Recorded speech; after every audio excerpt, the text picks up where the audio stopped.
You're listening to the Sonny Brown Breakdown. Now, it is time to break it down.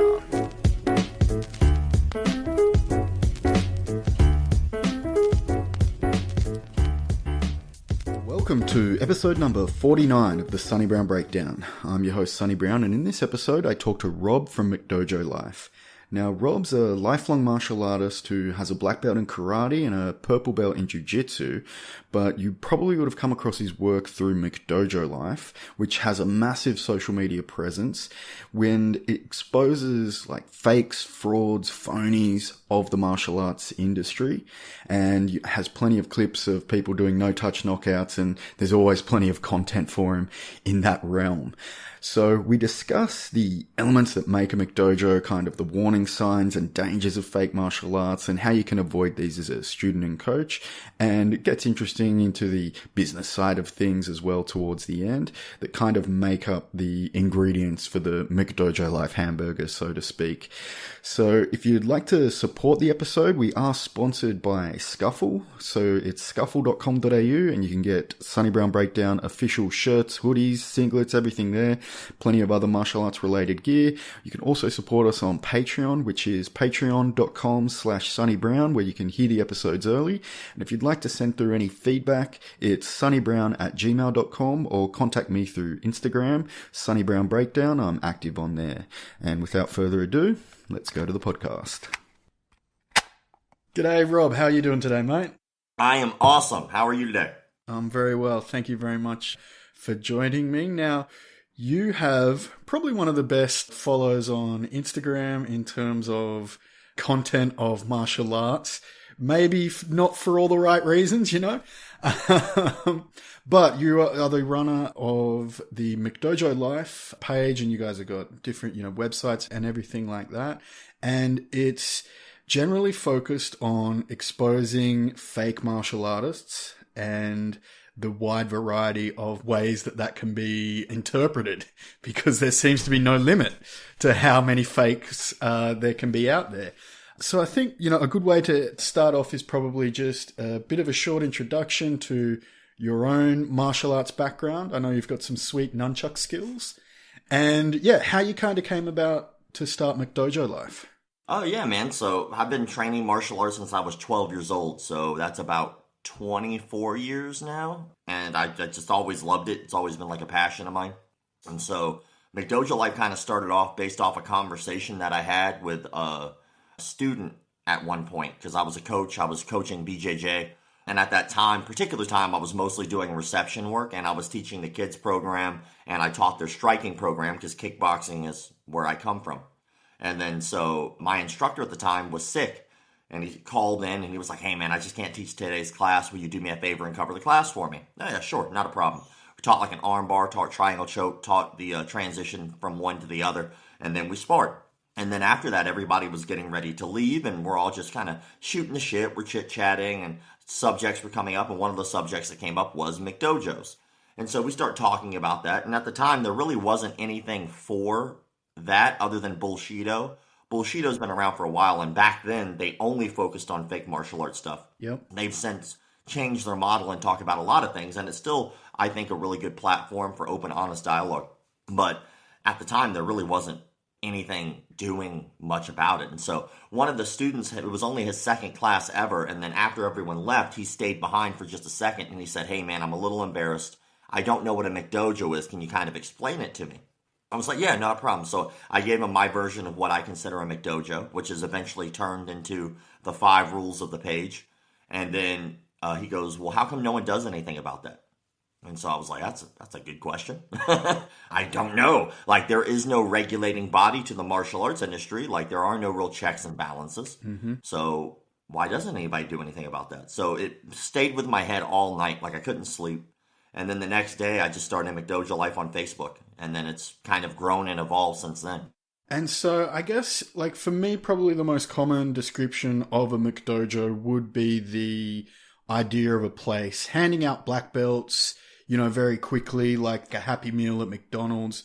But I believe that, you've kind of expanded upon that definition to what you cover, since there is Certainly not just the limit of a grading system that's too easy in the terms of fake martial arts, correct? Well, yeah, like the first thing you have to do, I guess, when you're starting to attack an issue like that is you have to define it. Yeah. And the issue with McDojos are, and if you look at almost any article online, it's astonishing. They're like 100 ways to spot a McDojo, 50 ways to spot a McDojo. I was like, that's a lot. Like, I'm sure we can narrow this down. And I was able, at least to my understanding, narrow it down to about 5 different things that really make a McDojo, because a lot of people like to put a time stamp on how long it should take to get a black belt, but then it's a bit hypocritical depending on who it is, because there's always that exception to the rule. Well, then it's not a rule. Right. It's a guideline or it's a rule. That's a guideline. And so people will look at people who get their black belts in Taekwondo at 2-3 years and go, well, that's ridiculous. It's way too fast to get a black belt in anything. Meanwhile, if you look at guys like БJ who got his Brazilian Jiu-Jitsu black belt, I think 3.5 years or so, then they'll go, oh, well, that's fine for him. Well, no. You can't have that standard then, because then if it's cool for him, well, he's an exception. Like, then, again, it's a guideline. So the 5 rules are pretty easy. And I've spotted major issues. One is pedophilia is rampant in the martial arts industry. There has not been a week that has gone by in which I haven't looked on Google and found an instructor who was arrested or being tried for fondling children or being sexually inappropriate with children. So that was a big one. And it seemed like no one was really talking about it. Like, they were so busy talking about, well, this guy got his black belt in 2 years. Oh, what a McDojo. Meanwhile, there was like 4 rapes over there. Are we going to ignore that? Because that seems way more important. It's a bit of a bigger problem, right? Exactly, right? And so pedophilia was rule number 1 right off the bat once I started really digging. And then rule number 2 is no-touch knockouts or mislabeling technique. Obviously, if we look at no-touch knockouts, that's ridiculous, right? You don't have magical, mystical powers. You can't move people with your mind or the force or chi or ki or the Holy Spirit or whatever you want to call it. You just can't do that. But what's more common is people mislabeling techniques. Something like a cardio kickboxing where they tell you this is for self-defense. Like, no, you're mislabeling that, which is misleading people, which will get them hurt. What you're saying is this is for self-defense. Will it help you a bit? Well, yeah, more than the person sitting on their ass, but so will jogging and doing more than one jumping jack a fucking year, right? And so when it comes down to that, mislabeling technique is a problem as well. Then you have rule number 3, which is lying about your belt rank and fight record.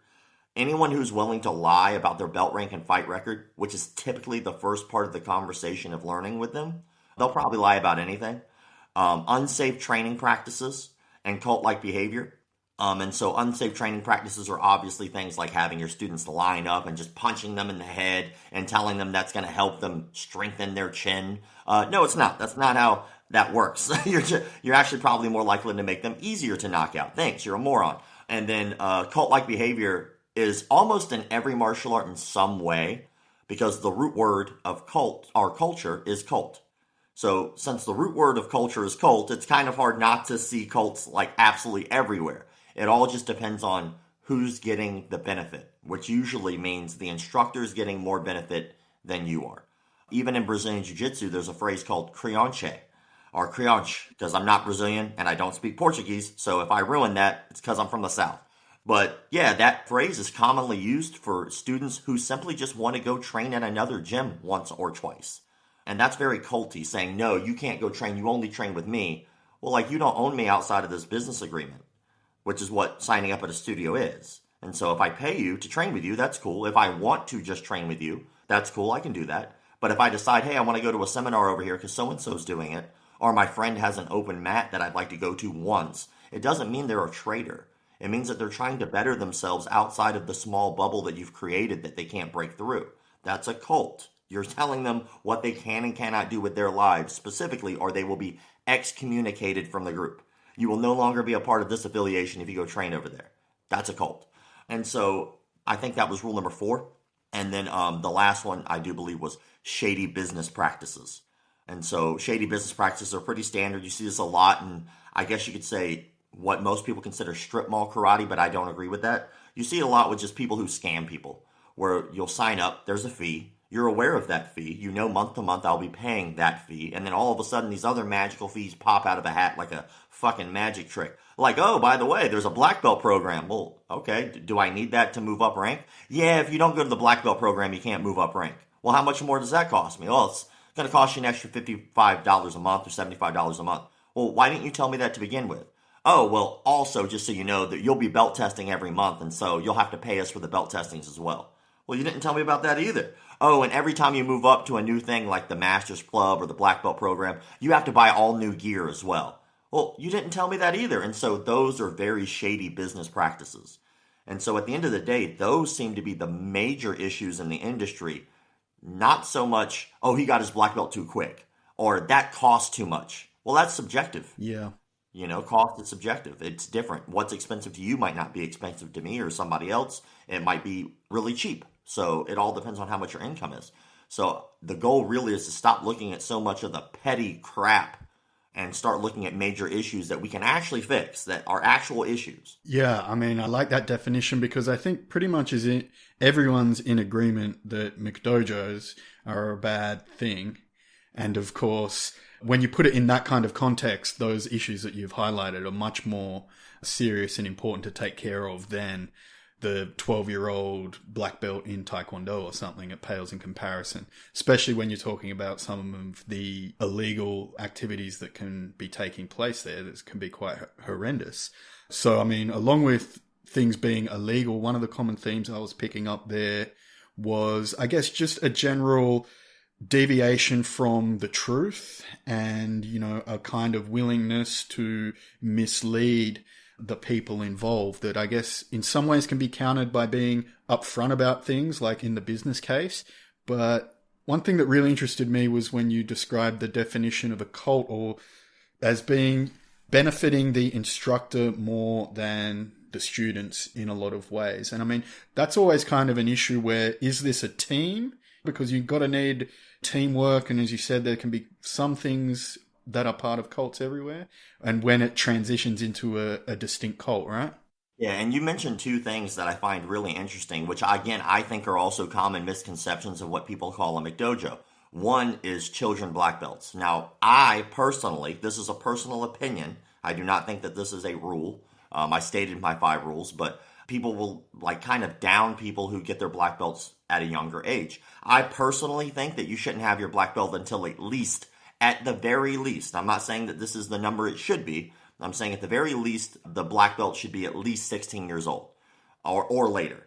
If you started when you were 5, okay, you're still going to have to wait till you're at least 16 years old. Because what a lot of people do is they go, well, that's way too young for a black belt. The only problem with that is we would have lost so many great martial artists if that was actually the case. For instance, Ernie Reyes Jr. was a black belt at like 8 years old, because Ernie Reyes Sr. was obviously his father and ran like amazing giant martial arts like competition team. And because of Ernie Reyes Jr., you get like the Pizza Boy from, Ninja Turtles. You get Barry Gordy's The Last Dragon. He was a little kid with a bowl cut. You get so he became more of a stunt person than anything else, but he is good at that. Look at somebody like Taylor Lautner from the Twilight series. Taylor Lautner's been a black belt since he was really, really young. I remember going through tournaments and seeing him doing homework before he was going up to compete, then going back and doing homework. Look at somebody like Caitlin Deschelle. Caitlin Deschelle is also somebody who got their black belt at an extremely young age, but does great in stunt work. And so a lot of these younger black belts might not necessarily turn into fighters. Some do, but some of them go into stunt work. And they're not sitting there lying to anybody saying that they're the greatest fighter in the world. That's not the case. But they are good at what they do. They are extremely experienced and good at what they do. And the reason I particularly say 16 years old is because that's around the time in the United States anyway that we trust another person with a car. We're saying around 16 years old, we're saying here's a 2-ton vehicle that you can drive over 75 miles an hour on the highway and risk absolutely everyone's life. Good luck. And here's the responsibility of everyone's life in your hands. Don't fuck it up and die. So at 16 years old, we could do that. So I don't see why we couldn't at the same age for like a black belt, because at least by that time you have some life experience in front of you. Not a lot, but at least some. And you're about to go to become an adult. I've seen some amazing younger kids who grow up to be phenomenal black belts and instructors and so on. So, but then, the other thing that you were talking about was the team thing, which is usually associated with uniforms. And so when you go to a certain martial arts school, people they require their uniform. That's bullshit. That's a McDojo. Well, no, because if you look at absolutely any other sport in the history of any other sport, you wear your team jersey. Oh, well, I'm on the fucking Cowboys. You know what? Nah, man. I'm gonna wear the Lions jersey because I like it. No, you don't get to wear the Lions jersey. You get to wear the Cowboys jersey because that's the team you're on. And no one blinks an eye. You do the same thing with baseball. You do the same thing with hockey. You do the same thing with, like, almost any sport. And then all of a sudden it comes to martial arts and people flip out. Like, that's just your personal thing, man. If you don't like that, you don't have to go there. I mean, there are other schools. As long as they're upfront and honest with you, that's the important thing. Yeah, and definitely that being upfront and, you know, and honesty is that key component of it, I guess. Because, yeah, I've had some people who would prefer to go somewhere else because they're stricter on uniforms and they see them at tournaments and they think, oh, I want to be a part of that. And then I've had people the both ways who, you know, wish that things were, you know, more looser and more relaxed and everything like that. So it's, you know, it is that balancing line between what people are going to want but just letting them know up front, and then it's their decision to choose if they want to go either way, right? Yeah, and I'm always baffled by the people who are like, I really want to be a part of this team. I really want to be a part of this. I don't really want to buy your equipment. I don't really want to buy your t-shirt. I don't really want to buy your gear. Well, why the fuck do you want to be a part of the team? Like, you're not supporting it in any way. Like, okay, you show up to class. All right, that's cool, but you're being toxic in every other way. By, like, okay, so you show up to, like, let's say, for instance, you were like an Atos guy, right? And you showed up wearing a Gracie Baja gi. Like, that's your, like, standard uniform. That doesn't make any sense. That's not the team you're on. Like, or you're that douchebag who's like, where's the black gi on white mats? You know, it's like, dude, the reason that the uniform is white is so you don't fuck up the really expensive mats. Like, it's not that hard to understand. You think there's anything more to it than that, you are incorrect or have never owned a school. Like, most of the time, the uniform standards are in place specifically so you don't ruin their stuff. Like, I remember being at one school and somebody had just bought a brand new black gi and they did not wash it. And they were an extremely sweaty human being. And the mats at that particular school were red. It was just all red mats. And the dude's rolling around, and after, like, the open mat was done, you could see just black streaks all over the mat because of the ink of his gi. He hadn't washed it. It was a brand new gi. And so it's just like these little black smudges all over the mat on the tatami. And you're like, that's just never coming out, homie. Like, I'm sorry. Like, you might want to get that up as soon as possible because it's not coming out. And so people, like, will have these selfish things like, I want to do what I want to do because I want to do it. I came here for discipline, but fuck that. I do what I want. Like, okay, well, why don't you just do that at a school that doesn't give a shit about their stuff then? You know? That's it. And yeah, I guess that being up front can kind of avoid any of those problems in the future. And one way you also kind of alluded to it could be used to avoid problems is the self-regulation that goes on within the industry with there being no real official governing body. There's a couple of ad hoc bodies you might say out there. And one of the ways that's done is through lineage and the idea of people displaying their lineage, who their coach was and, you know, who their coach's coach was. And that's used as a way to vouch for credibility, obviously, if your coach is credible. But it can also be used as a way to have a kind of appeal to authority power over people, like when they start to say their coach was so mystical and magical and had superpowers. So how do you see that line being best navigated? I think you nailed it on the head. Self-regulation is where we should be. It's a scary thing because people have asked me all the time, like, why don't you start a governing body? It's like, well, I don't think that that's how it should work. First, absolute power always corrupts absolutely. So when you have a governing body in charge, what's stopping them from corrupting it and fucking ruining it for all of us? And especially, like, if you look, like, movies, for instance, right? Back in the day, a group got together and was like independently said, hey, we're going to start rating movies. And the reason they did that was so that way the government didn't come in and start regulating movies. So the people by themselves were terrified enough of government stepping in and basically censoring everyone that they started their own organization. So now the rating scale that we have is actually done by an independent organization. So if you see a movie's rated R, the government didn't rate that. The individual governing body did. And so it works out a little bit better. It's not a perfect system by any means, because I can tell you there's some movies where I was like, that's kind of fucked up. Like, you rated that movie R. That's definitely not an R-rated movie. So you probably cost them like millions of dollars in box office sales, but which people don't really think about, but it's true. There's a great documentary about it, by the way. But when it comes down to what we're doing as a community, I would think that the best way to do it is just educate the general population as best we can. We don't really need to regulate it that way. Like, there was a campaign a while back in the United States called Truth. And the Truth campaign was anti-smoking campaign, where basically all they did was run commercials about facts about cigarette smoking. That was it. That's all they did. And then what happened? Cigarette smoking dropped, like the numbers tanked. Why? Because people were made aware of the major issues. And people were like, well, people who smoke are already going to smoke. Well, that's true. And people who are in a cult are already going to be in a cult. You're not going to change their mind. They have to do that on their own. But what you might do is stop people from joining. Or get that guy who's just starting to realize, maybe I am in a cult. Maybe I shouldn't be here. Maybe this isn't safe. Maybe these are red flags. And so by us as a community spreading general information about what really to worry about, what really to look for, what the real red flags are, I think that that's really the best way to do it. Yeah. Because if we start really setting in a governing body, how do you do that? There are over 2,000 different versions of karate. 2,000.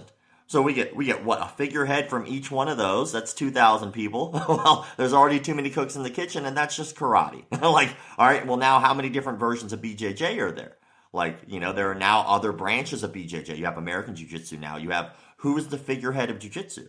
You know, who are we going to say that's the guy we want to represent for all of us? And I can think of like a handful of people. Always. But still, like, what happens then? You have petty infighting. Well, he doesn't deserve it because he deserves it. So self-regulation is really the way to go, through honesty and making sure that we draw lines where we really attack people. Like, people send me videos of people doing Taekwondo all the time, and I'm like, yeah, that's what Taekwondo looks like. Like, I don't understand the issue. That's what they look like. Or people will send me like a cardio kickboxing class. I'm like, yeah, they're saying it's a cardio kickboxing class. Or stunt choreography. Like, yeah, like, of course that's not real. They don't claim it's real. They say literally on the caption, this is a stunt. And so it kind of blows me away what little nitpicky shit that people go after. It almost becomes this like big dick waving contest. Like, hey, I got this BJJ dick. What you got? Oh, well, I guess I have this karate dick. It doesn't work that way. Like, just because somebody does something you don't like doesn't mean that it's wrong. It's all about personal goals and personal development and personal growth. If somebody started martial arts because they wanted to lose 75 pounds to get gastric bypass because their doctor said they were going to die, and it is the alternative that they've always wanted and that they enjoy, they're not under a delusion that they're going to be a fighter, nor should they have to be. They're there because they have their own goals and reasons. Some people just want friends. I mean, that's not that hard and far-fetched. Most people who go to martial arts never even compete. And the average person who goes to a martial arts gym, any martial arts gym, only lasts for a year to a year and a half. The majority of people who are bitching and moaning and complaining aren't even going to last past a year. Yeah. Like, they're not.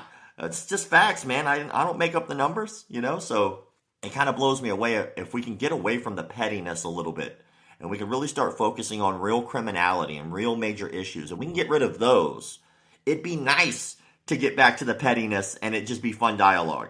Because right now there's so much other bullshit that people are ignoring that it's like, I don't understand why the nitpicking is still going on. There's so many bigger things and issues to deal with than how much something costs, how long it took somebody to get their belt, what age they were when they got it. We can worry about that when we start cleaning up the major shit, and then we can go back to that. Yeah, I do really like the idea of focusing on that self-regulation and education to solve the problem, because I mean, like as you said, who wants to go around the business of starting a whole organization to do that? And that's probably not going to solve the situation entirely, because there are sports with governing bodies who still have some of the major issues that martial arts has as well.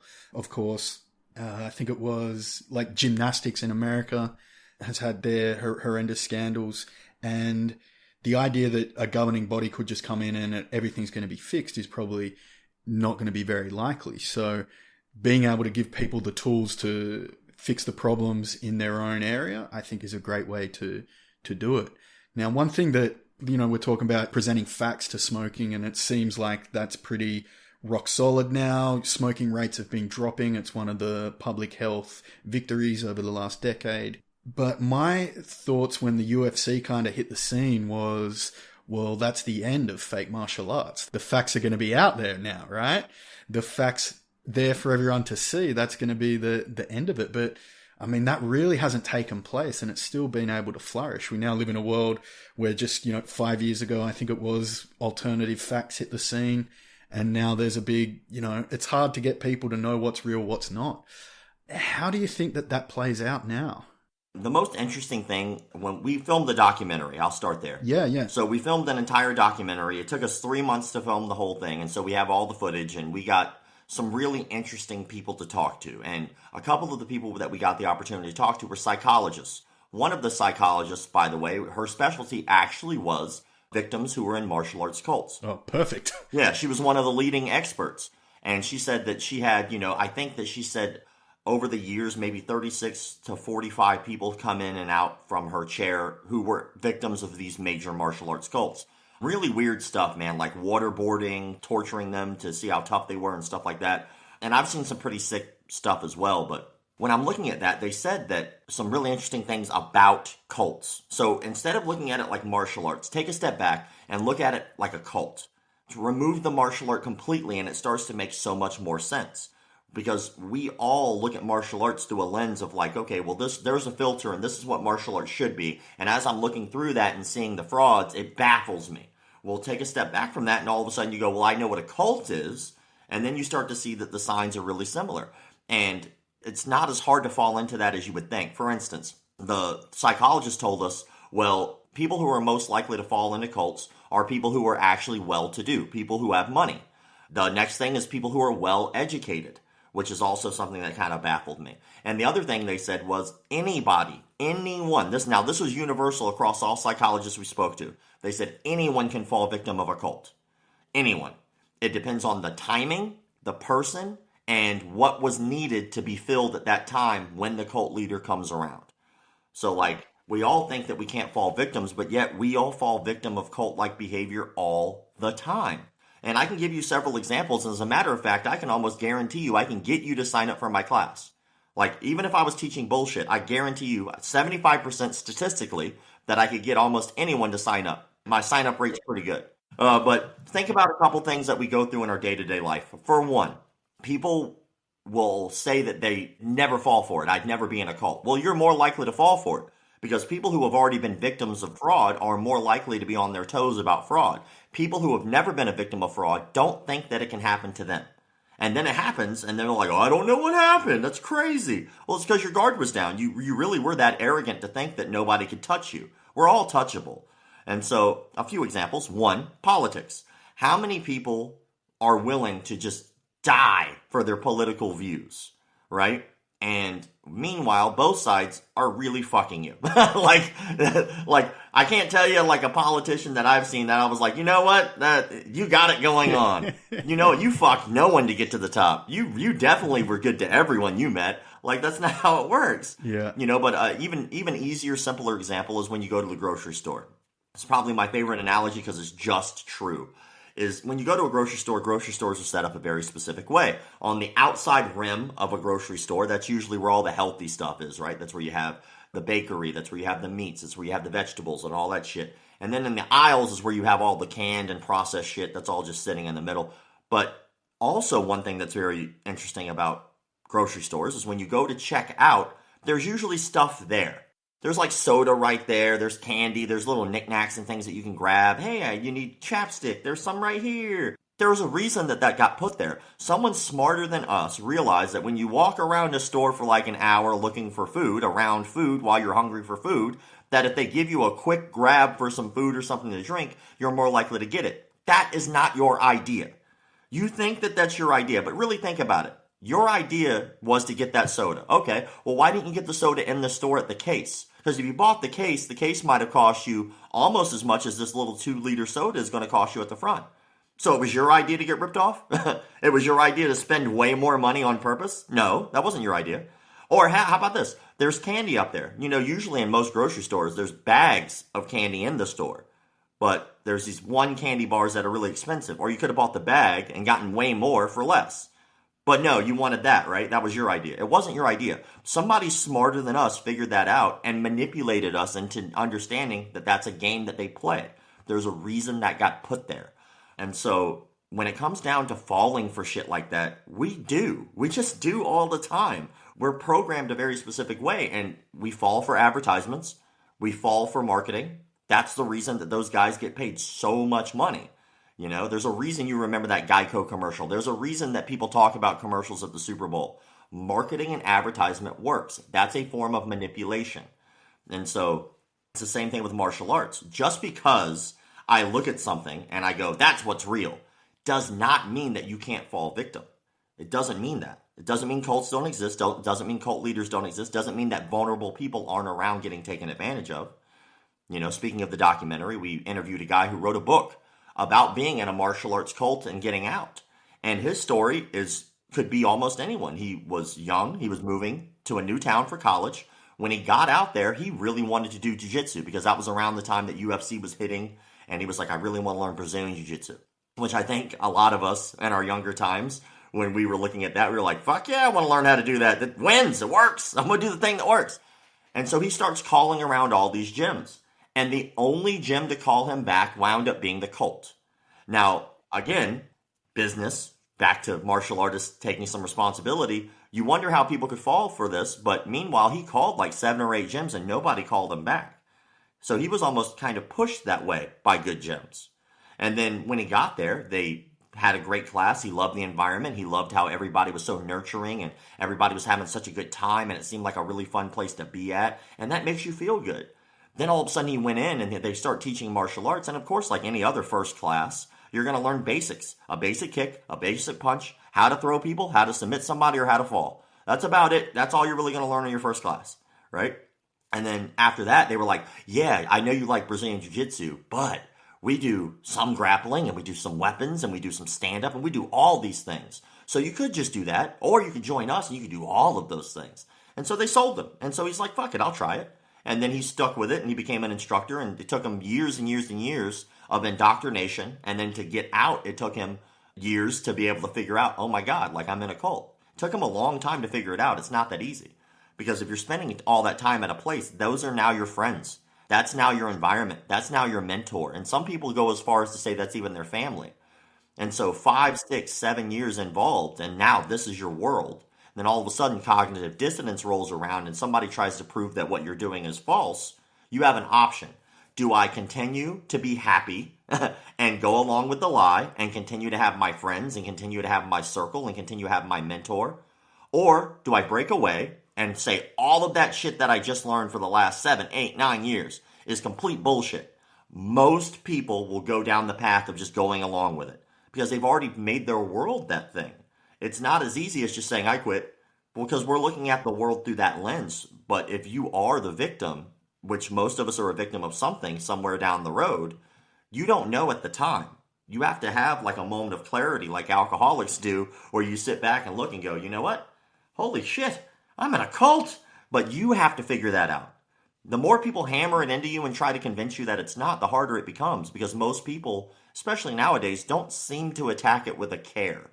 They seem to go after it like you're an enemy. Like you're in a cult. You shouldn't be a part of that. That's ridiculous. Well, that doesn't show care for the other person. Yeah. That's one thing I remember reading somewhere, that if you ever had a friend or family member joining a cult, the best thing to do is to tell them that whenever they're ready to leave, they can call you and you'll be willing to accept them back, because it's unlikely that you'll be able to talk them out of it while their mind's made up on it.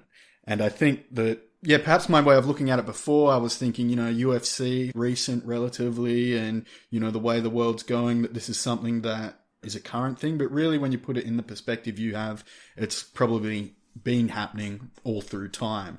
And maybe just the methods and technology have got better at being able to do it. I mean, I know the example you gave there with walking into the supermarket. Hey, that's definitely happened to me.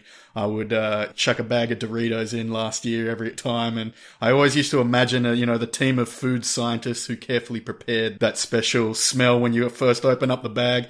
They were looking at me around the corner thinking we got another one. Funny you mentioned Doritos. Doritos actually, when they were making Doritos, feel free to look this up, but the actual taste that when you taste a Dorito, they chemically engineered that to make you want another one immediately after the first one. Oh, I know firsthand. That's exactly, I know it well. They got me. But also from that, I know like a lot of those things that you mentioned are kind of true in the sense of public health as well. So, you know, if people want to do some good in the world, and that's what we assume that as martial artists we're trying to do, like even the place where you put a public park or a public bike track or a public footpath can help increase the likelihood that people are actually going to use it and be involved in exercise and stay fit and healthy when they're doing town planning. So when we think of martial arts, you know, we want to be able to be doing good, keep people fit, increase their confidence. Is there anything that we have to be wary of that's unique to martial arts that lends itself to that cult side of things? Well, for sure. Like, here's the interesting thing, right? Martial arts, when you go for the very first time, is very similar to going to a mechanic for the very first time. If you don't know anything about cars and you go to a mechanic, that mechanic could literally lie to your face and take a ton more money than he need to because you don't know what you're talking about. And that's something that is kind of unique in a way. There are other things like that for sure, right? But that's very common with a shady mechanic. You know, you go to a mechanic and all of a sudden they're like, yeah, man, that battery's dead. So you're going to want to replace that. And also, I'm going to replace your starter. And looks like you're going to need a new alternator. It's going to cost you about this. You're like, fuck, man. My windshield wipers just weren't working. That's what's going on? You know, and so people who just don't know. And martial arts is extremely complicated. When you look at martial arts, every martial art has its own lineage, and it has its own style, and it has its own instructors, and it has sometimes its own lingo. I mean, even in Brazilian Jiu-Jitsu, there are people who claim that if you don't speak traditional Japanese terms that you're not a real black belt. I've heard that before. It's like, nah, that's not true. Like, I don't know what it's called. I just know what it's called when it kills a man. You know? It's like, you know, it's an interesting thing. Henzo even did this amazing video about this. You know, he was talking about people talking about how he ties his belt. Does the bar go on the right or does the bar go on the left? He was like, man, that's all made up bullshit. He was like, no one gives a shit what side the bar is on. Someone along the way made that a thing that wasn't a thing to begin with. So I find it amusing when it comes to that kind of shit. But there's also a unique power struggle once you join in. So like, for instance, what I said, the mechanic, right? He could rip you off, and if you know nothing about cars, you would just get ripped off. That's all there is to it. But when it comes to martial arts, you're already going into a position where there's somebody already in authority over you. Yeah. That's a little rare. Like if I go to my barber, he's not in authority over me. He's just cutting my fucking hair, right? Even with your mechanic, he's not in authority over you. He's just working on your car, your plumber, almost any other thing. But dance, you would, like, I don't know, you know, I'm sure that there are certain culty type dance instructors. I've seen some weird shit. But in martial arts, like, it is imprinted that this person is in charge of you. Like, as soon as you get there. And not only that, but the person hypothetically could kick your ass. And so, like, when you go in, I would assume that you probably wouldn't train too much with a trainer. You could be like, I could fuck that dude up. Like, most people wouldn't go to that school. They go there because they respect the person. But also, there's a veil of mysticism already ingrained in the martial arts. Of these tenets in Taekwondo, or these rule sets, or this honor code, or Bushido. All of that's already there. And so when you sign up, you kind of already want it.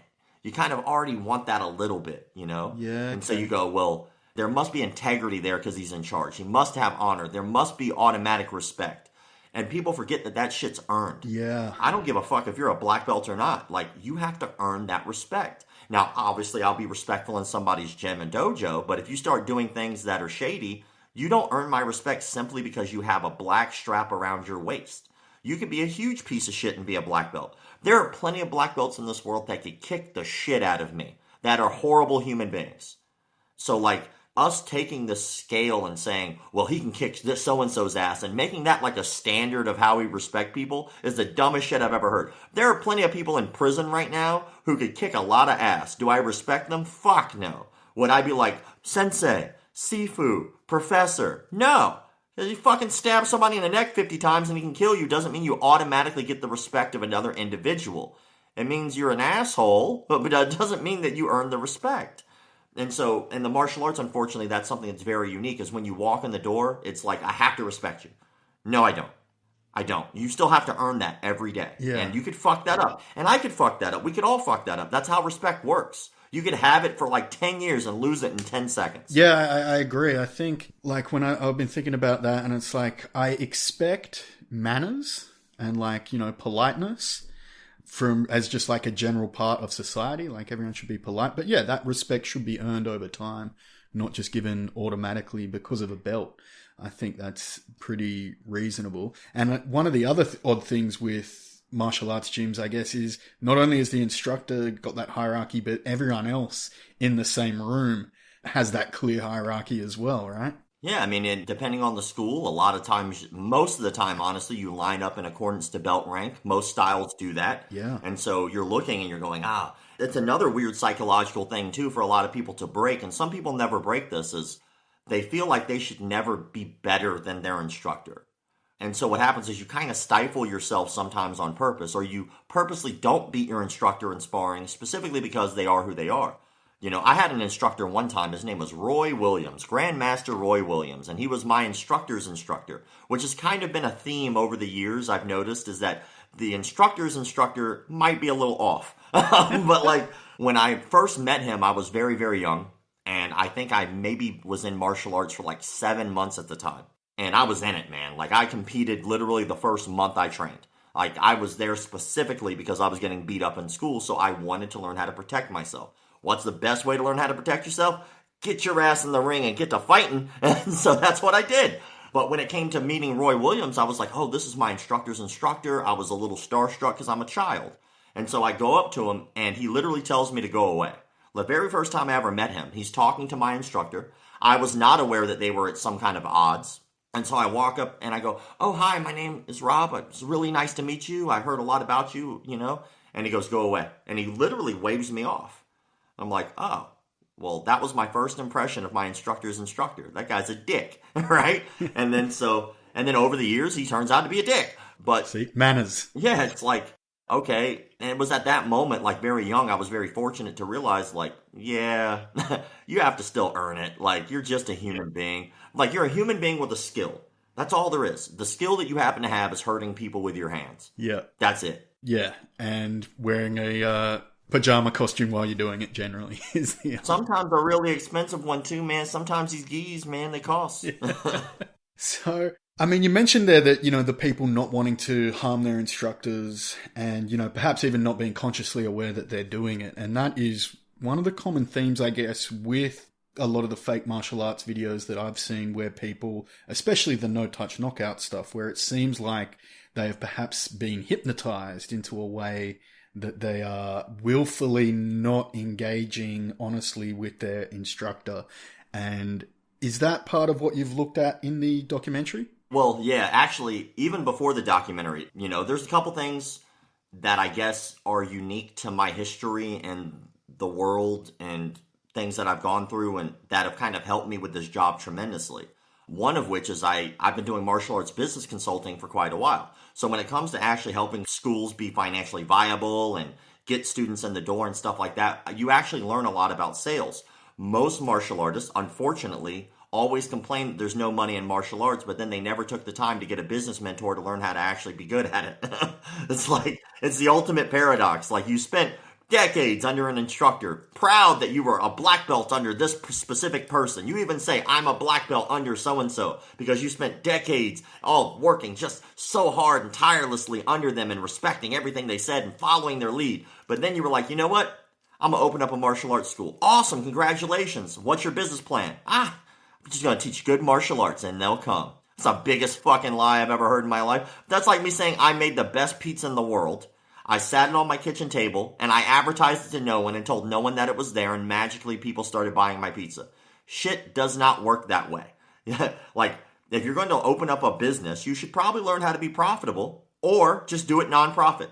Then don't worry about it, right? But most people are like, I do it for the love of it. Do you charge students? Well, yeah. Then you're running a business. And if it's not business, and if it's a for-profit business and it's not making money, that just means you suck at it. Yep. And you're trying to make an excuse and hiding behind those veils of martial arts. I have integrity. My 10 students can beat the shit out of your 200. Well, I heard a very interesting thing when I was a kid. Again, unique to me being able to do my job. Bill Clark is the guy who is the business mastermind behind ATA. Now, ATA is notorious for being a McDojo, and in my opinion, there are a lot of McDojo things about ATA, some not, some legit. But my instructor was sitting down at the US Open, which is a big martial arts tournament in Orlando. And him and Master Clark were having a drink. And I think I was maybe 19 at the time, so I'm just sitting, I can't drink, but I'm listening to their conversation, trying to learn. And during the conversation, my instructor was getting a little tipsy, and he looked at Master Clark and he said, you know what? Any one of my students can beat any one of your students. And they were tongue-in-cheek. They were just kind of ribbing each other. But he goes, Master Clark looks at him. He said something very interesting. He goes, well, let's say that's true. Let's say that you have any one of your students can beat any one of my students. Well, that would be called a battle. All right, but let's call it a war. He goes, I have thousands upon thousands upon thousands of students. And you have like what, 100? He goes, so if this was a war, my army beats your platoon every time. No matter how many one of you, I have 15 to replace that one. And so it really opened my eyes to the fact that, did I think that he was there to worry so much about the quality? I think quality was there for him. I'm not going to sit there and say it wasn't. But I think what he was saying is that no one hires the guy for the seminar who teaches out of the cardboard box. We've never walked past a homeless person and gone, you know what, I bet he's good at martial arts. You know, let me hire him for my seminar. Because if you're broke and your school closes down, you can teach no one. Like, that's it. Maybe you do a seminar here and there, but you're going to reach far less people. You're going to impact less people if your business is financially not viable. And so you were talking about psychology. Do you want to play a game? Of course. I've been watching the Squid Game on Netflix. Oh my God, it's so good. Squid Game is so good. I'm in. Let's go. Oh man, see, I like you better now already. Squid Game is an incredible good show. But let's see if I can get you to sign up at my school. Let's do it. All right, so a couple things to pre-frame this. One, martial artists rarely cold call. We rarely just pick up the phone and just dial random people to get them to join our martial arts school. Most people come to us. Mm-hmm. We didn't go to them. So they already were looking for martial arts. They found that they were looking for martial arts. They're already ready to join martial arts. They're just looking for the right school. So that's one thing. You're coming to me, not the other way around. I'm not begging you to join. You made the decision to come. Yep. Also, when you come in, we're just going to start, and then we'll get all the way up to the point of you taking the class, and then I'll break down what just happened, okay? Mm-hmm. So let's say you're walking in for the very first class, and I'm your instructor. Pretty simple, right? Okay. All right, so you come in the door. Hey, man, what's up? My name's Rob. What was your name? G'day, Rob. It's Sonny, and just been looking around and was thinking of maybe trying some martial arts. Oh, man, well, how long have you been thinking about doing it? Oh, a long time, and I wanted to get a bit fit before I walked through the door, so been, going for a couple of jogs. I got you. Well, that's cool. I mean, that's not necessarily a bad thing. A little exercise is good for you. Do you have like a medical reason you're trying to lose weight, or is it just something, a personal goal? Or well, a couple of people have commented on it lately, so want to. We've been going through lockdown, so it's it's been tough. I understand. Them sandwiches getting me too. that COVID, was that COVID-10? COVID-15? So I'm assuming that you have the support of like your family to want to lose the weight. Yes. Yeah. They're all very supportive. Okay, that's cool. And they know you're here, correct? They know you're not at the gym. They know you're going to try martial arts. Yeah. They knew that I was coming down here. All right, cool. Because it'd be weird if you just didn't show up. Where'd he go? He's just not home. So are you coming from home or work? From home. Okay, cool. What do you do for a living? I'm just curious. Let's say work in IT. That must be a fucking nightmare. Yeah, and it's not much fun. It's not much fun. Did you turn it off and turn it back on again? That's 90% of it, and then the magic button. All right, well, what I'm going to do is we're going to sit down, and I'm going to fill out a little bit of a questionnaire because I need to learn a little bit about your medical history to make sure that everything is copacetic if you have any previous existing injuries. Also, I'm going to walk you around the gym a little bit and kind of give you a tour of the facility so you can kind of be familiar with some of the little things that we might do, like bowing on and off the mat, no shoes. I'll explain all that for you. But while we're here at the front desk, I already have a schedule here. And let's say this is something that you truly enjoy. How often do you think you'd be able to come, hypothetically saying that the class is exactly this time every day? Possibly, I could make it 2 times, if I can get off work the same time. That's pretty standard. I mean, most people come about 2 to 3 times a week. We have hardcore people that are here every day. I don't necessarily suggest that right off the bat because you might be a little sore. You're just getting into it, so you don't have to stress over that. What's going to happen is after we fill out the questionnaire, I'm going to take you back to the locker area. You can get changed there. I'll give you a uniform to borrow for the day. When you come back out, do me a favor and meet me back over here by the front desk. And then what I'm going to do is as people start coming in, I'm going to introduce you to a partner, and that'll be your partner for the day. Once you get on the mat, they'll take complete care of you. And then once you're done with class, I want you to meet me back over here, and I can show you how to get a discount on our first day, okay? That sounds like a pretty good deal. All right, cool, man. Well, so let's talk about a few things leading up to this, all right? Have you ever heard of something called the 5 objections? No. So the 5 objections are what most people say other than the word no. It is super rare. I've been doing this for a really long time, and I've only heard no twice. Oh, I could tell. That was well-refined sales patter going on there. I was on for the ride. Well, most people don't say the word no. What they'll say instead is, I don't have the time, I don't have the money, I have to talk to my spouse, I have to think about it, or it's too far away.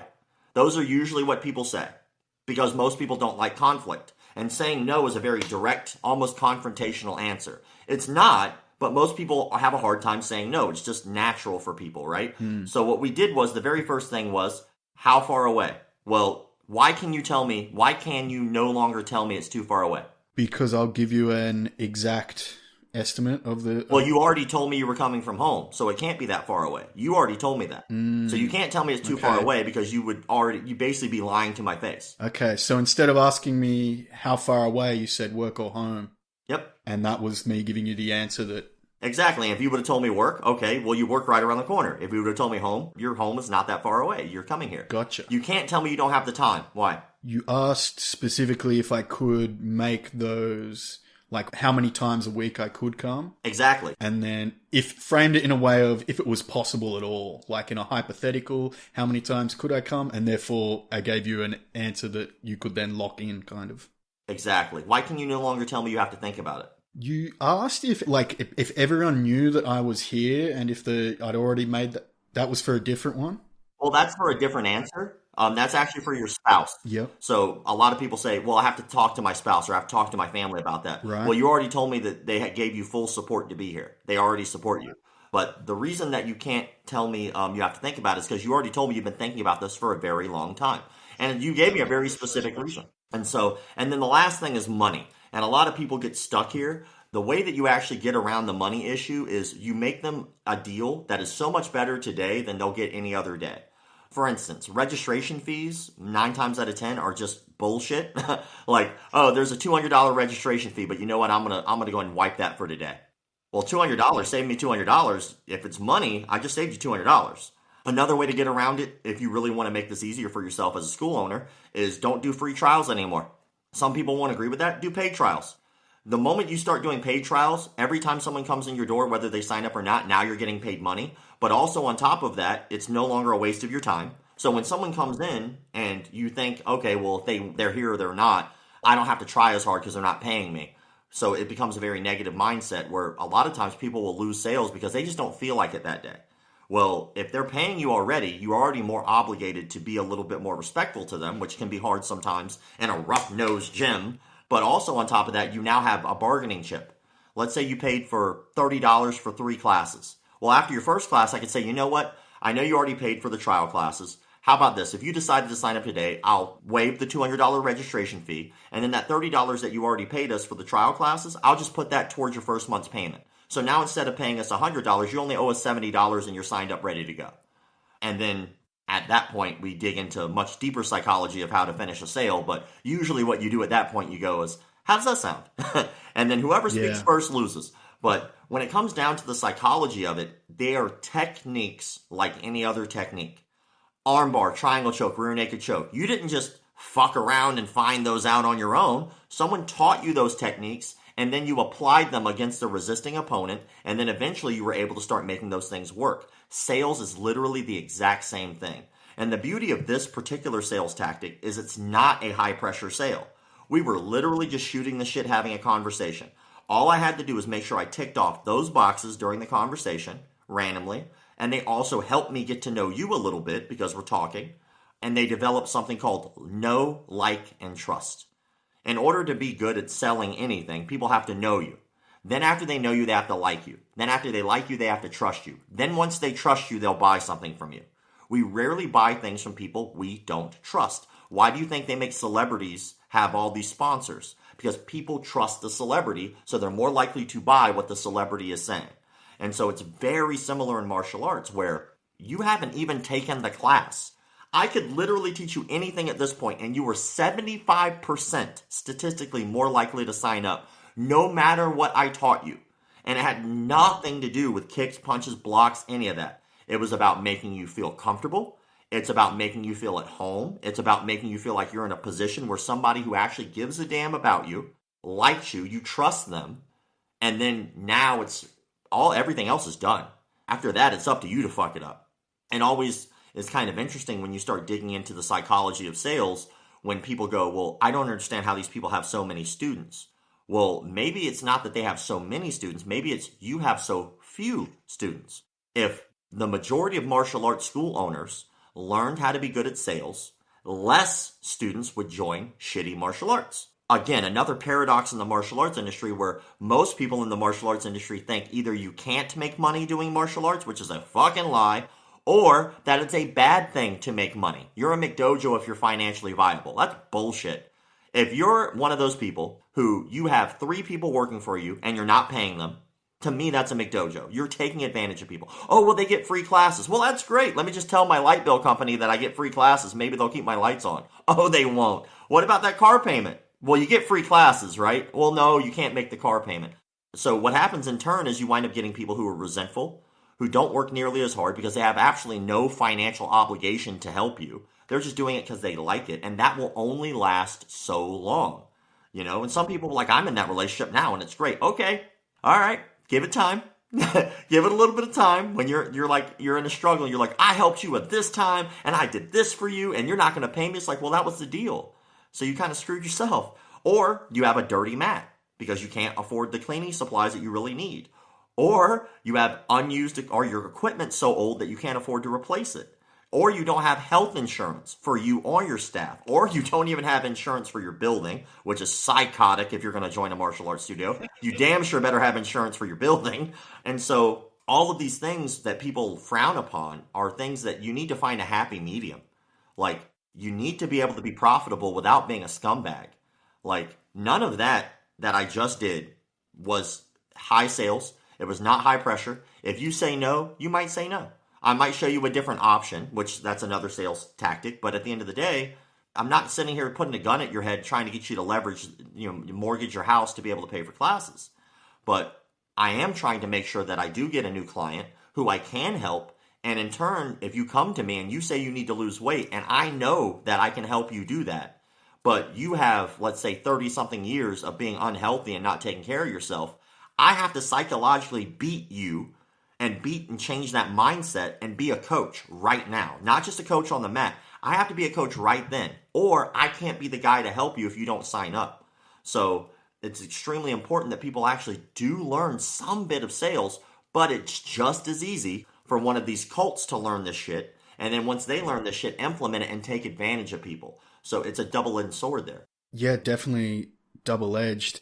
And especially, I think in terms of a martial artist, it's like you want to be competent in everything you do. So I can see the value in being competent in this side of things as well. And especially if you believe in what you're doing has the ability to help people. And as we mentioned earlier, build confidence, make people fit, then you should have that belief in what you're doing. But with the double-edged side of things, I know we mentioned business mentoring, and sometimes it can be seen that even mentoring can sometimes be seen as that pathway into cult-like behaviors, especially like in the business world. Of course, it's different to martial arts world, but a lot of mentors will have the get-rich-quick style of products or pyramid scheming, and that side of the business mentoring is there as well. So is there any parallels between a shady business mentor and a shady martial arts operation? Well, there are like certain things that are, a little shady, but at the end of the day, it's kind of like, I guess I'm going to be really corny here, but it's very similar to like Bruce Lee, okay. And one of his things that he used to say is like, empty your cup. Like, you take what's useful, and then what is not, you just toss aside, right? And so I've been to certain places where I was like, 90% of what I heard from the business seminar was something that I wouldn't agree with ethically, but then 10% of that was a little piece of nugget. So it's also up to the individual to decide what they are and what they will not implement. But it's just like martial arts, right? You might learn a billion techniques and you might not use half that shit. Why? Especially in jiu-jitsu, by the way. Jiu-jitsu is like technique upon technique. Like, you got guys who are just going to pull guard. That's their thing. They're never going to not pull guard. That's what they're going to do for life. And then you have guys who are leg lockers. Okay, that's what they're going to do. And they're going to ignore passing the guard 9 times out of 10. Then you have guys who are pass and smash, right? That's what I do. And so those techniques are different, and how you would approach those things are different.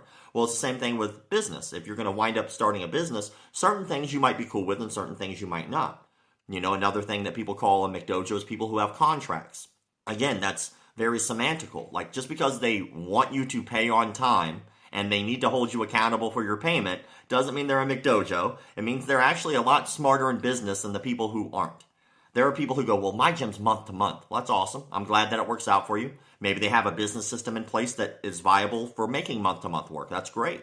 But to just automatically push something to the side because they have a 6-month or a year contract, I think that's probably not the smart thing to do. And it actually pigeonholes a mentality. So when people start to open up their own martial arts school, they hear all this bullshit from the outside from people who have no idea what they're talking about. And they're getting advice from people who don't run a business, who don't run a martial arts school, who have not done this for a living for a long time. And then they just go, well, I don't want to be a McDojo, so I'm not going to do contracts. And then they wonder why their school fails. Then they wonder why they can't pay their bills on time. And they wonder why they can't pay their employees. And they wonder why their rent's past due. And that's not how anyone should live. No one should be month to month like that and terrified that they can't pay a bill.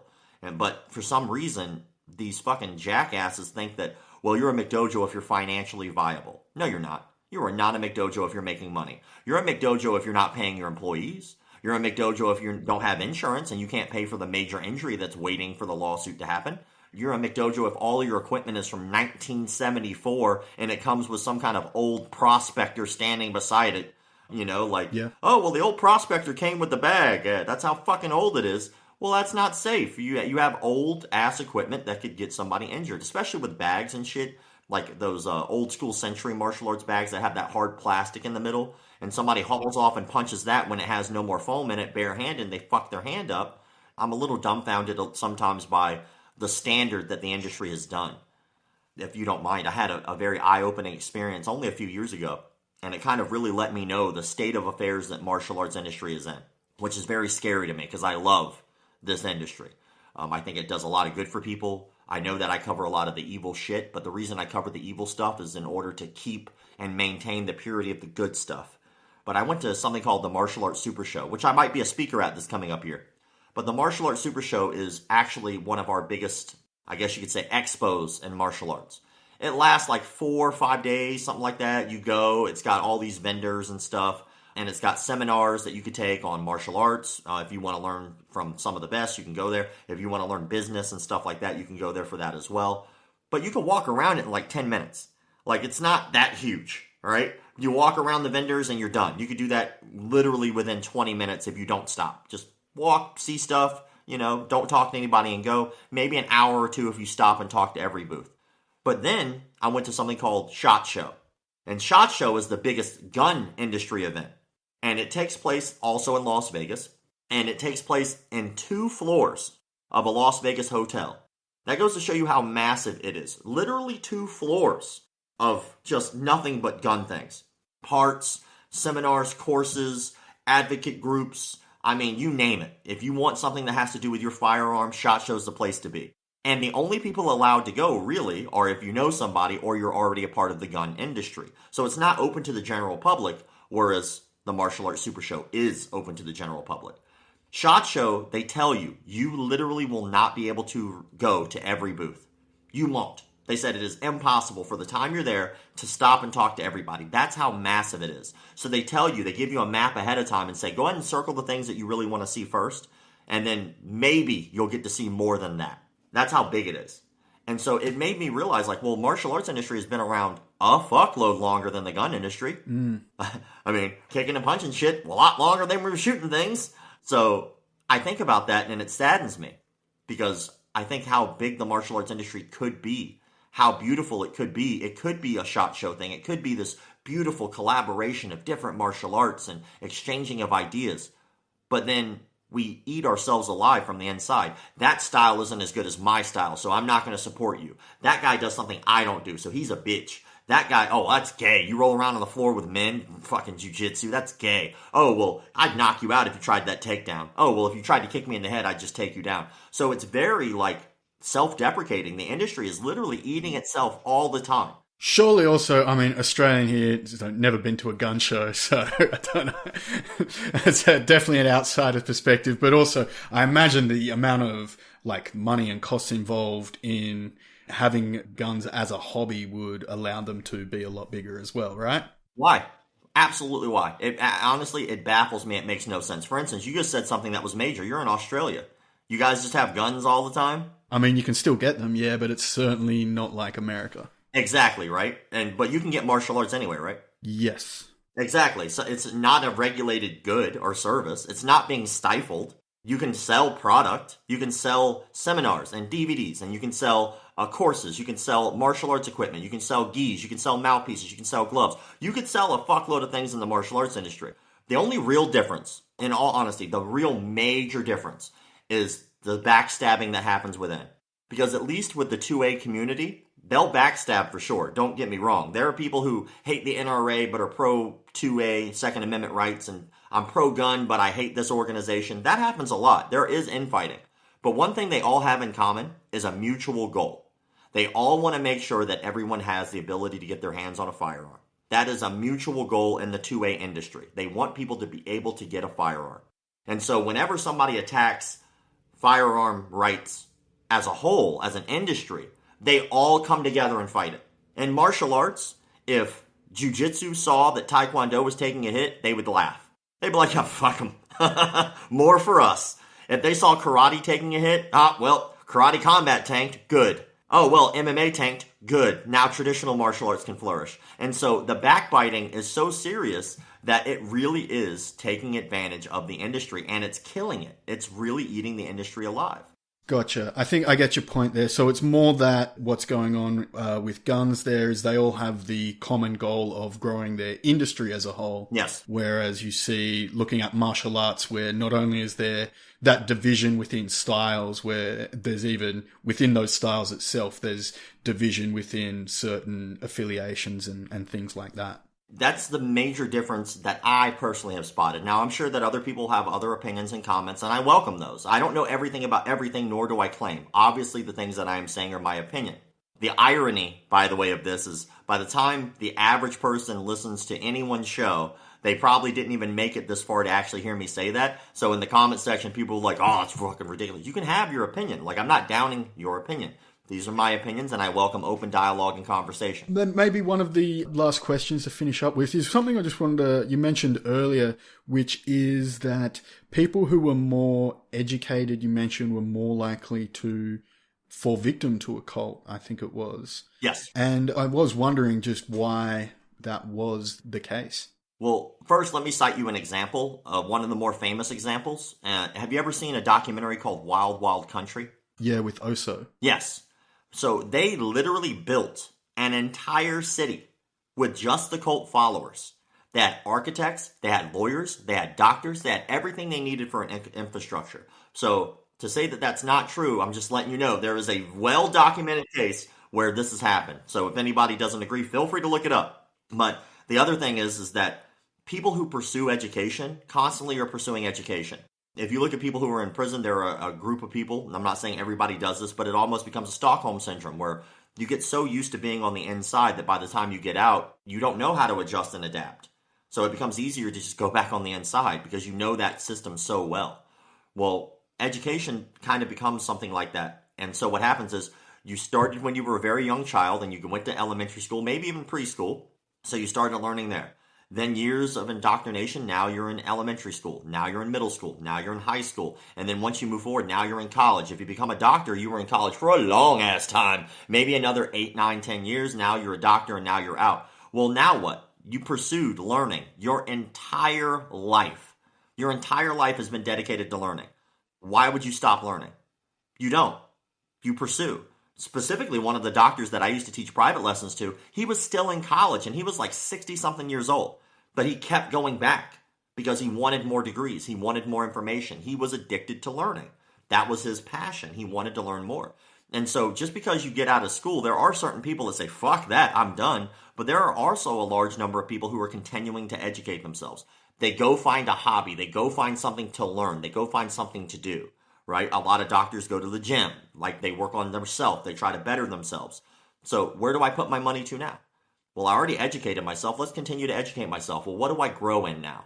Well, maybe I want to grow myself. Maybe I want to make myself better. Maybe I'll go to yoga. That'll help me stretch and make me in shape. Maybe I go to martial arts. Maybe I go to this fucking cult because they're teaching me things that are helping me in a time where I might need that. I might need some spirituality in my life. So I wind up going there and they give that to me. The other thing is, broke people don't pay cults. Like, if you don't have money, you can't pay the cult. If you're broke, most likely what you're doing is going to work and going home. Like, you don't have money. You're not sitting there blowing it and spending it on frivolous things. So you're not going to be like, you know what I really need? I need a hobby right now that I can't afford that's going to cost me $100 a month at least. People who are broke don't do that. And so when you're educated, you typically have more money. And when you typically have more money, you have more money to spend. And expendable income will typically go to things like hobbies or luxuries. And so it's not that far-fetched to think that, okay, I was educated my entire life, and now I just stopped being educated. No, you continue to find things to be educated in. And it's not that far-fetched to think that people who have exposable income are more likely to spend it on frivolous things like self-discovery or cults or religion or anything like that. I don't see too many homeless people going into the collection basket. You know what I'm saying? Like, oh, here's my dollar. No. No, but I mean, they do. I think they are sometimes targeted for door-to-door sales and things like that of those, the Kirby vacuum cleaners. I was reading something about them the other day. Oh, man. Yeah, here's a 1,000-pound vacuum cleaner. Enjoy carrying that shit around from door to door. Okay, so yeah, I guess that makes sense that it's people then who have the disposable income and ability to, you know, indulge their free time in reading about things. And then perhaps is there anything at all then that they can justify their own beliefs better to themselves than anyone who would try to persuade them otherwise? Well, I mean, rich people can be crazy too. I mean, 100%. Yeah, so like, even though people have all of these, like, you might have all this education, you might have a lot of money, it doesn't, you know, obviously it doesn't change the cognitive dissonance that we all would experience when we go to a cult. But when it comes down to it, it's just an individual, and they're making individual decisions based off their individual experiences. So every cult operates a little bit differently. Every cult leader operates a little bit differently. For instance, I call one thing Steven Seagal syndrome, right? Obviously, it's not a medical term, but Steven Seagal syndrome to me is when I look at Steven Seagal, it's actually kind of sad. Because Steven Seagal, when he was younger, was just a martial artist. That's what he did. He was a Aikido instructor. And he was well known in his circles for being an Aikido instructor. And then he winds up teaching, I think, either a producer or a director. I don't remember off the top of my head. And that guy goes, you know what? You'd be good in a movie. And like, who in their right mind would say no to that? Like, if somebody came up to you tomorrow and was like, you know what, I'm going to pay you a lot of money to be on screen. You're going to be real famous and you get a lot of money and a lot of power. You would be like, I don't know, money. Ha! No, you'd be like, fuck yeah, give me that money. Let's go. We're going to make this movie. It's going to be great. I'm going to be an action star. That's tempting. And then all of a sudden you go and you start to blow up. Like, your movie blows up. And then now you have all these people kissing your ass because you're famous. They want to be around you. They want to be that yes man because you can help them get something. All these leeches start to come out and they want to take advantage of the power that you have. They want to take advantage of you. You can get them something. I mean, other than friendship, they're along for the ride just to take advantage of you. And so do you think they tell you a lot of no? No, they tell you a lot of yes. And sometimes what you really need is a whole bunch of no. You need people checking your ego. You need people telling you, hey man, I'm sorry, but you can't do that. That's not right. Next thing you know, Steven Seagal's ego starts to blow up and he starts to really truly believe in Steven Seagal, like to the point where he called himself God at one point. That's on record, calling himself God.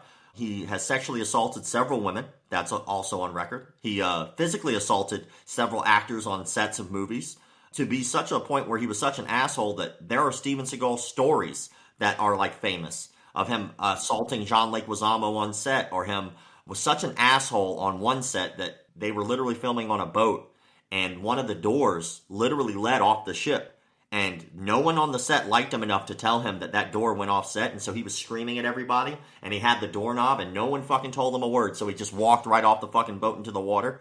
And so what happens is that ego starts to get fed. And so sometimes what happens is, rather than a cult leader making a cult, sometimes the followers are perpetuating it.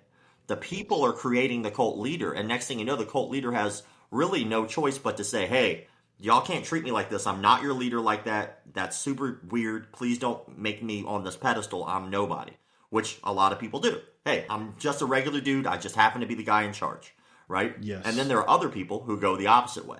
Oh, yeah, I am in charge. Then you get things like George Dillman. And then he starts to believe that he can knock people out with his mind. And then people go, oh, man, of course. Then you have people like Evan Pantazzi, who is about to get his black belt from George Dillman, and then he decides, I want to be in charge. Leaves, starts his own organization where he teaches literally the exact same pseudoscience bullshit. Then, of course, you have Steven Seagal. So it's a very weird dynamic because not every cult is the same, and every cult leader has different reasons for doing it. Sometimes power, respect, money.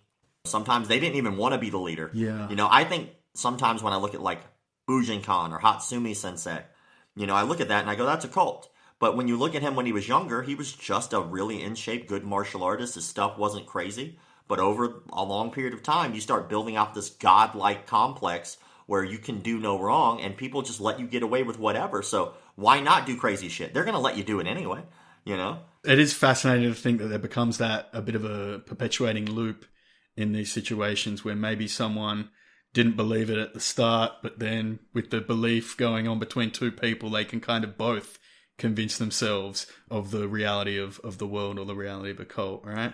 It's really weird, man. It's really weird. People always say, well, how do people join stuff like this? I mean, it's not that far-fetched. It's not. But also, how they think that something I get more often than not, which is really strange, which is basically is the opposite of what I'm trying to do, and it perpetuates nonsense. So anybody who thinks that people just send me stuff just to get on the page, you're dead fucking wrong. Like, these are real cults. They really believe that shit. The followers are really going along with it. And sometimes people will notice, hey, they laughed in that. Well, yeah, because they're having fun. They don't think that this is crazy. Like, not every time you see one of these crazy people, they're going to be stoic, right? That, when you're in your class, do you smile and laugh and have a good time? Like, yeah. Just because they did that doesn't mean that it's staged. These are real cults. That's why I started doing breakdowns on my YouTube channel.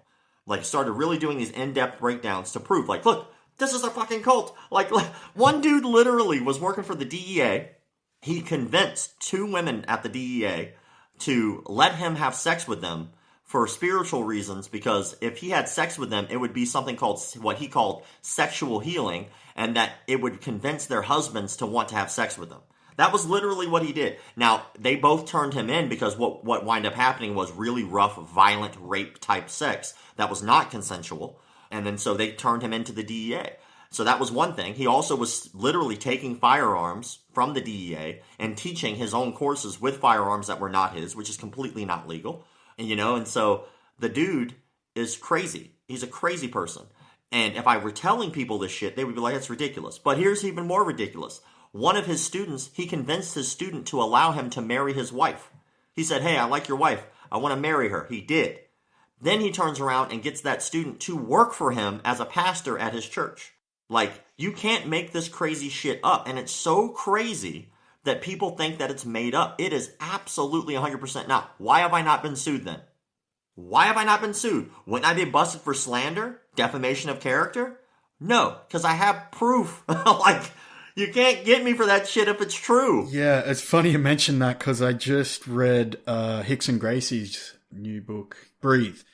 And it's telling the story that actually Carlos Gracie, kind of the same thing. He ended up marrying his business partner's fiancée and then still convincing them. It's a wild story and he was also some kind of spiritual leader who believed he had ESP, and there's a whole strange backstory that I didn't really know until I read that book. So it seems, if you look hard enough, it seems like a lot of this stuff shows up in a lot of places. So something to always be wary of. And I guess one last question, quick one. DKU versus Xiao Dong. Who wins? Oh, I'm glad you brought it up. It won't happen, will it? That fight's not happening. There's a couple things, because I covered this a couple times, like in 2 different stories I covered this. But one, DKQ is literally, like, up to this point, the only real issue I had with DKU was he just kind of seemed like this over-the-top caricature of him trying to become like Bruce Lee. He was all the movements and all the footwork, and he tries to look like Bruce Lee, but you never see him spar, like real spar. You never see him actually, like, in a fight. He's never had a fight in his life in terms of martial arts. Like, and so all of a sudden he announces he's going to fight DKU. Then I'm like, okay, we'll see how that goes. But he knows damn good and well that for a long time now, several months before he announced the fight even, that China has had serious travel restrictions. Now, another thing is they're no longer issuing new passports at this time. Xiao Dong's passport is up. Also, he's public enemy number 1 on China's shit list. China fucking hates that man. His social credit score is like in the dumps. They don't let him do shit and they harass him. You really think that they're going to break their back to allow him to go somewhere to make money? Like, we all know that that's a fucking lie. And here, then Xiao Dong goes on a friend of mine's page. It's called Fight Commentary Breakdowns. Jerry's a great dude. And so Fight Commentary Breakdowns does this really good job of, like, translating and helping us understand what's going on in overseas martial arts culture, specifically China.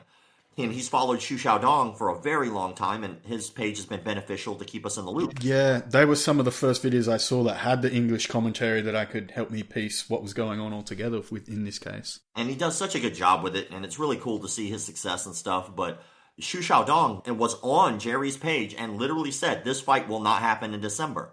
They are not allowing me to renew my passport. My passport is no longer valid. There's travel restrictions. I'm not going to fight. Meanwhile, Xiao Dong isn't even talking about the fight anymore on his page. He's fucking around with his friends. You can see him drinking beers. You can see him eating, like, food in droves. He's not a man who's getting prepared for a fight. Now, even after Xiao Dong has announced, hey, I'm no longer going to be fighting on this card in December. Will it happen later? Maybe. He alluded to it being possible later. But will it happen when DKU is saying it's going to happen? Fuck no. It's not going to happen. And so I go on his page, and what do I see? DKU is literally puts up a poster advertising this fight's going to happen. And I was like, you know damn good and well it's not going to happen. You are literally lying to your followers, your cult followers, by the way, trying to sell pay-per-view buys on Xiao Dong's name, and then you're just going to find a replacement of some fucking nobody schmuck at the last moment. And all of these people are calling you out, like real fighters. DKU has gone on record saying he wanted to fight somebody in the UFC.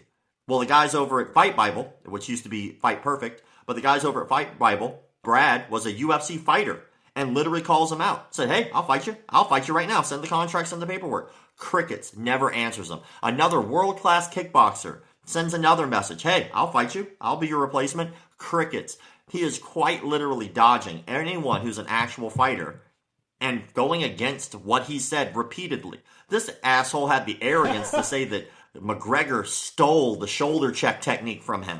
You know, like, no, he didn't. You're not the only person in the world to do that shit. Also, he had the arrogance to call out fighters like that. You haven't even had an amateur fight. Like, do you understand how fucking... He has no clue how fights work, apparently. Like, these people are under contract. They can't just go out and fight under Triller without permission from the UFC, and the UFC doesn't give a fuck about that because they don't want them to make money. Like, if you're under contract, you're not going to fight. Dana White's already said that. And so when I see somebody like DKU, originally I was like, he's fairly harmless, I guess. He's just a goofy kind of fucking guy who's teaching Sistema. Yeah, he's told people that he's like a master of like 12 different styles or something stupid like that. But you know what? Like, still kind of goofy, but I can see some value. But then he starts doing shit like that. It's like, now you're definitely a con man. You are literally a con artist. You're trying to scam people out of money by selling a fight that's not going to happen on that card. And so, to me, DKU has moved closer and closer to cult thought leader. Like, and then after, well, it's even crazier. Here's another crazy shit. So I go on his page and I start telling people, hey man, I'm just letting you know this fight's probably not going to happen. Xiao Dong already said he's out of the fight. This asshole blocks me for saying the shit. Yep. Then what does he do? What does he do like literally 2 days later? He alludes to the fight maybe not happening. Still saying that it's a strong possibility, but he might be looking for alternatives. Yeah. Alternates. It's like, you blocked me for saying the same shit, you dick. Like, I didn't even make fun of you. I didn't call you a con or a hack, but now I sure as fuck am, because that's what you are. I was trying to be polite, but now you're just ripping people off. What a fucking dick. Wow. So, yeah, I mean, I think you've pretty much summed it up pretty well there with the DKU situation. The fight's not going to happen, and I doubt fight will ever happen in that case, right? He'll fight somebody. He'll probably fight some scrub, and he'll ham him up at the last minute. And then he'll call Xiao Dong a coward, knowing damn good and well that it's not up to him. It's not up to, he can't travel. Like, his cult followers are even funnier. One guy was like, well, Xiao Dong is like dodging him. I'm like, no, Xiao Dong literally challenged him. Yeah. And then I guess DKU was able to kind of put together an actual fight card, which is good for him. And then off of that, then Xiao Dong literally is saying the reason why. And the other guy was like, well, how hard is it to get a visa?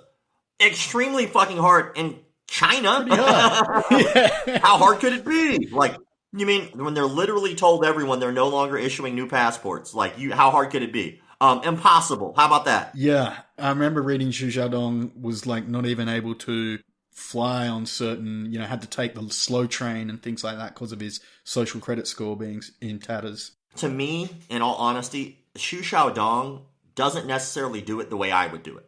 Obviously, right? I handle things a much different way. I like the way that I handle things. The way that I handle things seems to work. I get people thanking me all the time saying, thank you for exposing this fraud. Thank you for exposing this con artist. Thank you for letting me know. I was able to get out of the school that I was at because of that. I get shit like that all the time. So what I'm doing is working. So I'm happy with that. Xiao Dong goes a different way. He goes, fuck you, I'll fight you.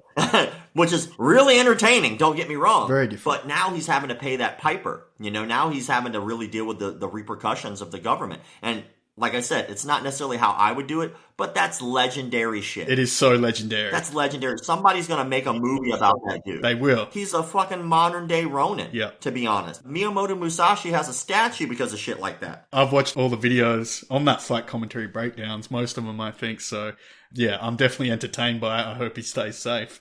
That's the main thing. Yeah, man, I'm actually amazed they just haven't taken him out. Like, I think the only reason the Chinese government probably just hasn't is because he's probably would become a martyr at that point. And so if they do that, then he becomes bigger than life and then it blows up even more. So they probably are just trying to fuck him. And they just want to make it so that way he just stops doing it. But I got to give the guy credit. Yeah. He's even gone on public record to say that he wasn't doing this for like a cause. He was just doing it because he wanted to do it. But he can't help who follows him. He can't help that people are respecting the fuck out of the fact that he's doing it. And he can't help the fact that what he's doing is quite unique in the era that we're in. I mean, there aren't too many cowboys left in the world. To be a real gunslinger and to go, fuck you, I'll fight you, then go do it. And then the government says, well, now the fight rules are like this. Here's a really fun fact, just for giggles, that came out of China. Xiao Dong is the reason that it is now illegal. It is illegal in China to call yourself a master. Interesting. You cannot call yourself a master in any martial art unless it is approved by the Chinese government. That's fascinating. Look this shit up. It is batshit crazy. Because, I mean, I've had discussions with people about not calling people masters in martial arts over here because it, confers the additional respect that perhaps not warranted, but we've never gone so far as thinking that it should be banned by the government. So how did that happen? Well, because this is just to my understanding of what's going on. You have to figure that that's a huge part of their culture. Traditional martial arts there is a very big part of the culture. Kung Fu is a very big part of the culture. And so when you have all these guys who are, I guess, bigger than life type characters who are spreading that is beneficial to the government. I mean, they're basically spreading a major export, which is the culture. Kung Fu movies and uniforms and people traveling to go there to learn martial arts, right? That's a thing. But then you have this guy who's just like, yeah, that's bullshit. Knocked him out. Yeah, that's bullshit. Knocked him out. Then less people are going to be interested in that kind of shit.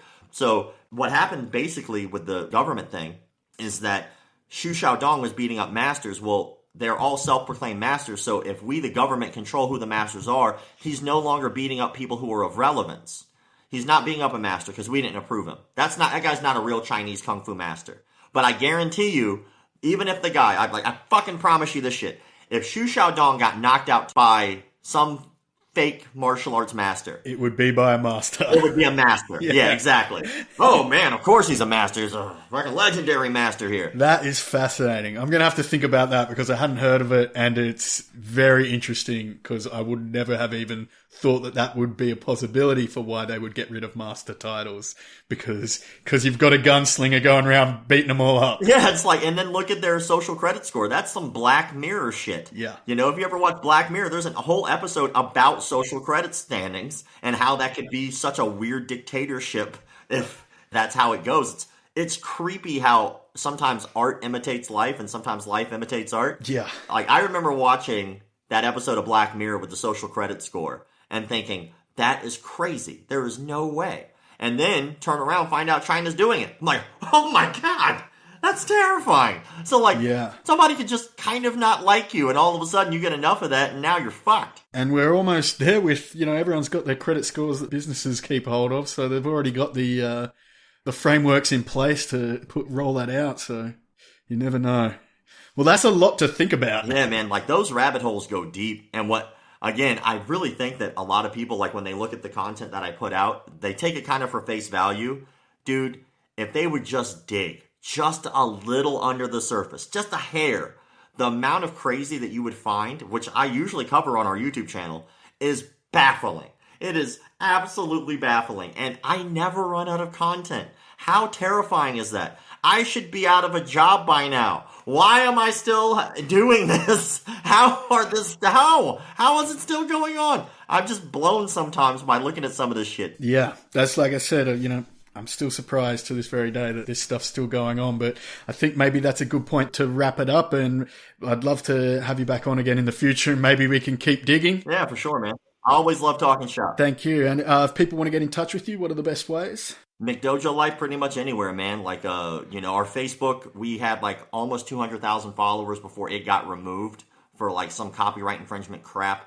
But now we're rebuilding it. So we have like 1,000 followers on Facebook. But Instagram is usually where we keep busy. It's about 400,000 followers there. If you want to learn more about these frauds and phonies and con men and really want to figure out a little bit more of the meat and potatoes, definitely check out our YouTube channel. There's stuff that we can post there that we just can't post on Instagram for various reasons. Every social media platform has different rules and community guidelines.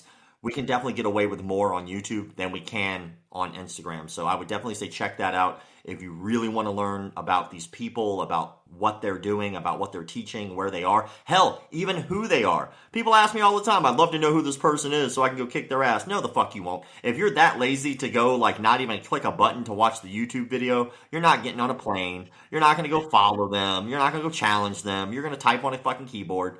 So do more than just click a button. You know, click several buttons, learn, educate yourself, and then maybe go challenge them if that's your prerogative. I like it. Do more than click a button, go learn. That's a good way to wrap it up.